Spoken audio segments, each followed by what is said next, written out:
A paz do Senhor para todos.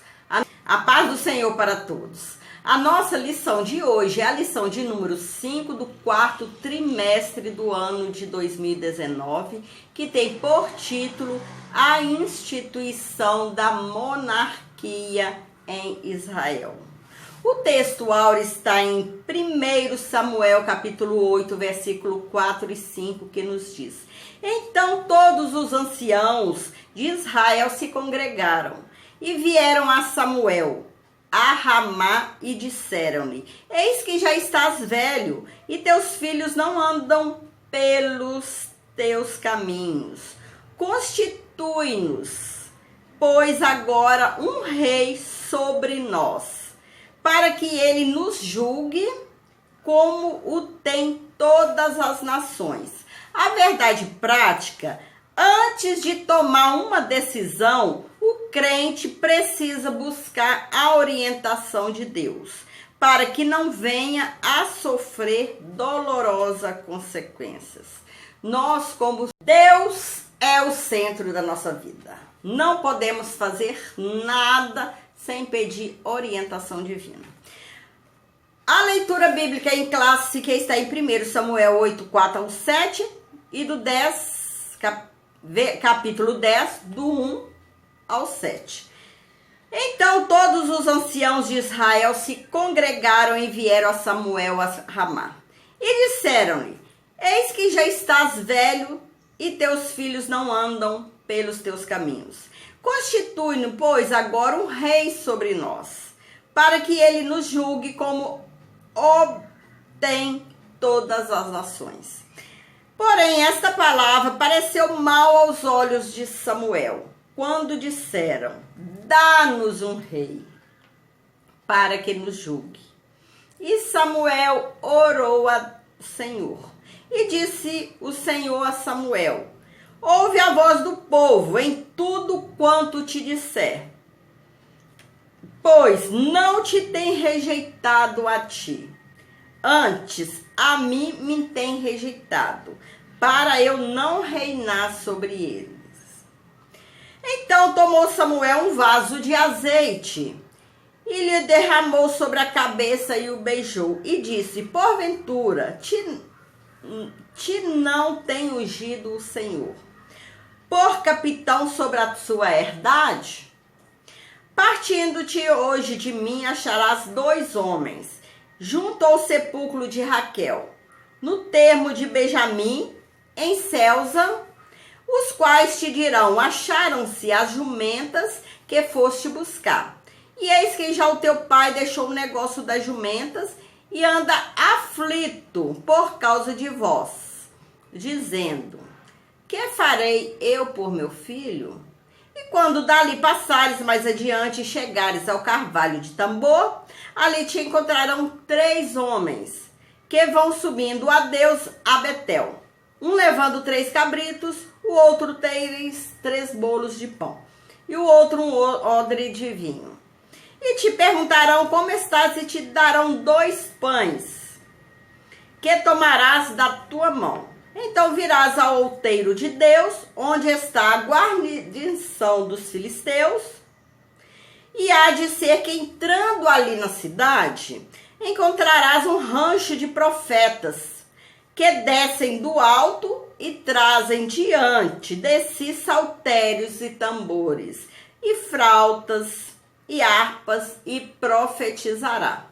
E o Espírito do Senhor se apoderará de ti, e profetizará com eles, e te mudarás em outro homem. E há de ser que, quando esses sinais te vierem, faz o que achar a tua mão, porque Deus é contigo. Ao se tratar da instituição da monarquia em Israel, não podemos ignorar a soberania de Deus ao estabelecer essa forma de governo. Embora a monarquia fosse um desejo nacional, Deus interveio e, segundo a sua vontade, estabeleceu essa forma de governo. Outrora ele levantava juízes em diversas regiões, mas agora ele levantaria uma monarquia em Israel. Nesse sentido, nós hoje estudaremos a razão da monarquia, a escolha do rei Saul, o primeiro rei de Israel, e o mérito dessa escolha. Um sentimento de orgulho nacional. Segundo a Bíblia, Deus chamou Israel para ser líder espiritual do mundo. Mas a nação enveredou pelo mesmo caminho das outras nações. Assim, por meio do orgulho nacional, os israelitas foram levados a pedir um rei antes da hora. Nesse caso, adotar o regime monárquico, segundo o modelo pagão, significava rejeitar a liderança divina representada por Samuel. Dessa forma, os israelitas escolheram uma política meramente humana e fugindo de sua real vocação sacerdotal e profética. Há perigo quando o povo de Deus deixa a sua verdadeira vocação para imitar as instituições terrenas. Embora seja bíblico cumprir nossas obrigações políticas e sociais, a vocação da igreja espiritual, como afirmou Jesus, o meu reino não é deste mundo. Lutariam os meus servos para que eu não fosse entregue aos judeus. Mas agora o meu reino não é daqui. Como está em João 8,36. O fracasso dos filhos de Samuel. A arca da aliança, que representava a presença de Deus, não estava mais com o povo. Havia ameaças constantes dos filisteus. E os filhos de Samuel não andavam em caminhos retos. Nesse sentido, o pedido dos anciãos tocou o coração do profeta, pois ele sabia que os seus filhos não tinham condições morais nem espirituais para substituí-lo. Samuel era um líder fiel, sincero, verdadeiro. E embora fosse duro ouvir, ele sabia que os anciãos falavam a verdade. Ele conhecia seus próprios filhos. Biblicamente, não há problema em um filho de pastor vir a substituir o pai no ministério. Embora isso não pode se dar por causa do amor paterno, e sim pela vocação de Deus e confirmada pela Igreja de Cristo. O dono da obra é o Senhor. Rejeitando os planos de Deus. Escolher a monarquia, naquele contexto, era rejeitar o propósito divino. Foi algo deliberado do povo contra o plano estabelecido por Deus, desde que Israel ocupou a terra de Canaã. Deus é onisciente. Ele sabia que esse momento chegaria, como está em Deuteronômio 17:14. Assim, no tempo certo, o próprio Deus daria um rei com as qualidades necessárias. É preciso seguir essa diretriz no no processo de sucessão de líderes. Não podemos perder a perspectiva de que Deus é que dá os líderes à sua igreja. É Deus que chama, é Deus que escolhe todos os líderes da sua igreja. Não devemos fugir, devemos seguir essa diretriz. Não podemos perder essa perspectiva de que Deus é que escolhe os líderes da sua igreja. Deus, o centro da igreja. Deus que é o Senhor da igreja. O sentimento de orgulho nacional, o fracasso dos filhos de Samuel e a rejeição do plano de Deus contribuíram para o estabelecimento da monarquia. O rei Saul foi ungido pela soberana vontade de Deus. Entretanto, ele reinou indiferente aos mandamentos divinos. Era um rei falho. Era um rei egoísta e ciumento. O propósito do autor sagrado é contrastá-lo com Davi, um homem segundo o coração de Deus. Na unção de Saul, alguns detalhes devemos ser destacados. Samuel o beijou em sinal de afeição e admiração pessoal. A unção era feita com azeite de oliva. A cerimônia simbolizava a investidura divina para o exercício do cargo.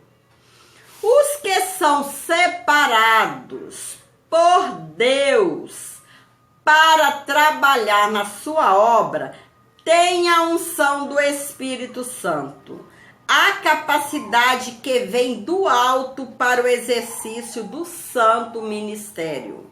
Como está em Efésios 4, 11 ao 14. Hoje não necessitamos do azeite para a separação de obreiros, para o ministério da palavra. Basta a imposição de mãos do presbitério. Como está em 1 Timóteo 4, 14 e 2 Timóteo 1, versículo 6.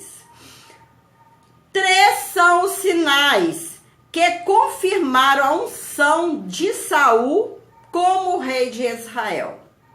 Saul encontra as jumentas perdidas do seu pai. Esse primeiro sinal representava o trabalho que o rei teria. O segundo sinal, ele encontra 3 homens no Monte Tabor, um levando 3 cabritos, outro levando 3 bolos de pão e o outro um odre de vinho.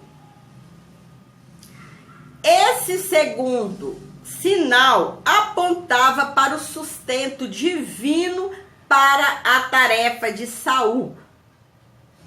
E o terceiro sinal, a capacidade de profetizar pelo Espírito de Deus. O terceiro representava que o rei reinaria sob o Espírito de Deus e assim salvaria Israel de todos os seus inimigos. Quem é chamado para o ministério precisa aplicar-se ao trabalho, sustentar-se pelo alimento sagrado que é a palavra de Deus. Sem esse sustento, sem esse alimento, não tem como prosseguir vitorioso na obra de Deus. Esse é um alimento que o crente precisa se alimentar diariamente para conseguir ter forças para lutar contra as hostes infernais, contra os inimigos das nossas vidas, que é o diabo, inimigo de Deus, que tenta nos derrubar. Devemos nos alimentar. Esse alimento nos mantém fortes espiritualmente. Deus nos dá vitória. Devemos nos alimentar. E estar cheio do Espírito Santo. A jornada ministerial é pesada, por isso é preciso estar centrado em Deus e em todo o exercício ministerial. Nossa vida precisa estar centralizada no Senhor. O Senhor, nosso guia. Devemos ter um foco, fazer a obra do Senhor enquanto é dia, ser vitoriosos. Deus é conosco. Deus não nos abandona. Uma escolha pautada na aparência. Saul rejeitou a palavra do Senhor. Assim, brevemente, Deus daria ao povo um rei segundo o seu coração. Entretanto, para o povo, Saul era um candidato que enchia os olhos. Fisicamente, ele era um homem notável. O povo não via nada além que a aparência humana. Mas Deus, que sonda todas as coisas, conhecia o coração de Saul. Mesmo não sabendo o rei, mesmo não sendo o rei ideal, do ponto de vista divino, Deus o designou e o nomeou. Os direitos do novo rei. Saul foi nomeado e designado rei de Israel. Os seus direitos como rei, o profeta Samuel esclareceu que o rei teria os seguintes privilégios. Todos estariam debaixo do poder do novo rei e prontos para servi-lo na guerra, no trabalho do campo e na cozinha real, na implantação de impostos, no confisco de escravos para o trabalho, na produção de perfumes e na cobrança dos dízimos da produção. Assim, as exigências descritas por Samuel fazia parte do novo sistema político que o povo tanto desejava. Um padrão desenvolvido pelas nações gentílicas. Deus sempre cuidou de Israel, deu-lhes mandamentos, escolheu lideranças para representá-lo em momentos ímpares. Fez com que o povo se arrependesse e se voltasse para ele muitas vezes. Agora não seria diferente. O Senhor não se afastaria da nação. Se originalmente esta não era a vontade de Deus, o Criador usaria este modelo para guiar o seu povo. Ele já preparava um rei segundo o coração dele, como está em 1 Samuel 13:14. Este novo modelo, a liderança seria centralizada na pessoa do rei. Sacerdotes e profetas representariam o conselho de Deus para o governo monárquico. Assim, o Altíssimo conduziria o seu povo pela história. Deus não desampara. Deus é conosco. Deus não desampara, não abandona o seu filho, não abandona o seu povo. Todos devem pedir orientação a Deus em toda decisão que for tomar. Deus dá o melhor. Deus guia, Deus orienta. E com Deus teremos uma vida vitoriosa. Chegamos à conclusão da lição de hoje. Deus é o Senhor da história. Muitas vezes não conhecemos seus caminhos, nem propósitos, mas sabemos que sua vontade é sempre a mais perfeita e agradável. Não podemos perder a vista que o Pai é quem governa a nossa vida. Como cristãos, devemos buscar a bênção de que a nossa vontade e escolhas sejam sempre bem aliadas com as de Deus. Deus sabe de tudo. Deus é onisciente. Nós devemos ter Deus como centro de nossas vidas. A escolha do rei Saul foi pautada pela aparência. Ele tinha privilégios e estabeleceu um novo sistema político em Israel. Deus não vê a aparência. Deus nos vê no profundo. Enquanto o homem vê a aparência externa, Deus, ele nos vê no interior e sabe de tudo.